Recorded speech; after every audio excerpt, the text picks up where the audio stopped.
जी अस्सलाम वालेकुम। आज हमारा नेक्स्ट आर्टिकल है depression of freezing point of solvent by solute. This is the third one, colligative property. तो इसमें सबसे पहले आप फ्रीजिंग पॉइंट को डिफाइन कर देंगे कि it is defined as temperature at which solid and liquid phase have the same vapour pressure, जहाँ पर सॉलिड और लिक्विड का वेपर प्रेशर जो है वो सेम हो जाता है। ठीक है, तो इसमें आपने सबसे पहले एक ग्राफ ड्रॉ करना है जिसमें आप एक्स एक्सिस के लोग टेम्परेचर और वाई एक्सिस के लोग जो है वो वेपर प्रेशर लेंगे। फिर हमारे पास इस तरह से इसके अंदर एक कर्व आना चाहिए। ठीक है, अब ये कर्व क्या है कि यहाँ पर ए होगा, यहाँ पर बी होगा और यहाँ पर जो है वो सी पॉइंट है, और डी और ई ये वो पॉइंट्स हैं जहाँ पर उस ग्राफ के अंदर एक जो है वो ब्रेक आ रहा है, और यहाँ पर इस पॉइंट पर आपने इसको ज्वाइन कर दिया नीचे की तरफ, और इधर से इस पॉइंट को आपने इस तरफ ज्वाइन कर दिया। ये हमारे पास T2 टेम्परेचर है और ये हमारे पास T1 टेम्परेचर है। यहाँ पर आप एक वर्ड पढ़ेंगे डिप्रेशन का। डिप्रेशन का मतलब होता है कम होना। तो कम होने का मतलब ये है कि T1 ज़्यादा टेम्परेचर वाली जगह पर आप लिखेंगे और T2 कम वाली पर। तो अब यहाँ पर अगर आप देखें तो लिखा होगा कि ये जो हमारे पास है ये वाला ग्राफ, ये वाली लाइन ये सॉलिड सॉल्वेंट की है, ये वाली जो हमारे पास कर्व आता है ये प्योर सॉल्वेंट का है, और ये वाला कर्व जो है वो सॉल्यूशन का है। तो इस चीज़ को देख के आप इसको एक्सप्लेन कर देंगे। सिंपल सा एक्सपेरिमेंट है कि when a non volatile solute is added to solvent its vapour pressure is decreased. ये चीज़ हमें पता है। फ्रीजिंग पॉइंट पर जाकर क्या होगा, there are two things in the vessel, liquid solution and solid solvent. दो बातें हैं हमारे पास, सॉल्यूशन जो कि लिक्विड स्टेट में है और सॉलिड जो है वो सॉल्वेंट जो है वो सॉलिड स्टेट में है।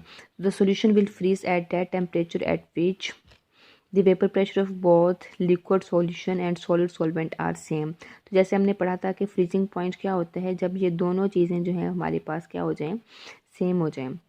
तो it means that a solution should freeze at lower temperature than the pure solvent. आसान अल्फाज में आप क्या बता सकते हैं कि सॉल्यूशन जो है वो लो टेम्परेचर पर फ्रीज होता है प्योर सॉल्वेंट के निस्बत। मतलब सॉल्यूशन के फ्रीज होने के लिए टेम्परेचर जो है वो लो चाहिए। ठीक है, तो अब आगे देखें कि in order to understand it, हमने एक प्लॉट किया, ग्राफ बनाया between vapour pressure and temperature for pure solvent and that of solution.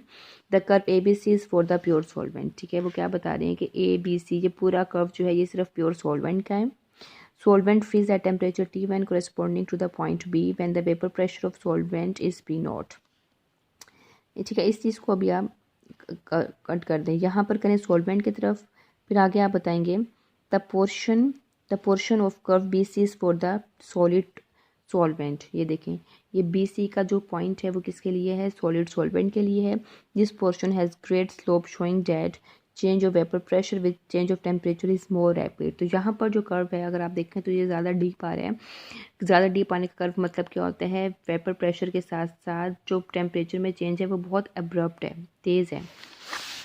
ठीक है, फिर आप आगे बताएंगे कि the curve DEC for the solution will meet with curve BC at point E। तो ऐसे ही हो रहा है, ये हमारे पास ये जो DE कर्व है, ये वाला जो कर्व है वो इस यहाँ पर जाकर आगे कनेक्ट हो गया है।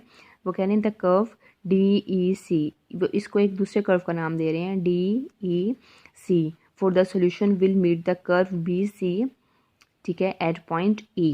तो इस ग्राफ को देखते हुए आपने इसको एक्सप्लेन कर देना है। दिस आगे लिखा, this is the melting point of solution T2 and corresponds to the vapor pressure P which is lower than P0। The reason is that vapor pressure of solution is less than that of pure solvent। फिर वही बात की गई है कि pure solvent का vapour pressure आपने कई बार पढ़ा है ज़्यादा होता है, सॉल्यूशन का कम होता है। ये सारे के सारे आर्टिकल्स बेसिकली आपने कनेक्ट उसके वेपर प्रेशर के साथ कर देने हैं।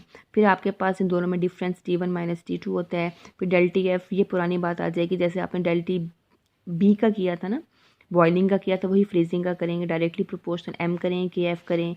फिर एम इज इक्वल टू किसके होता है, ये बात भी आपने पीछे कैलकुलेट किया। इक्वेशन नंबर वो कह रहे हैं कि आपने जो पिछली आर्टिकल्स में इक्वेशन 9 पढ़ी थी उसके मुताबिक देख लीजिएगा उसको, ये वाली वैल्यू निकालें, उस वैल्यू को एम की जगह पर पुट करें और यहाँ से आप M2 की वैल्यू निकाल सकते हैं। तो आपने यहाँ इस केस में भी molecular mass of solute he calculate करना है।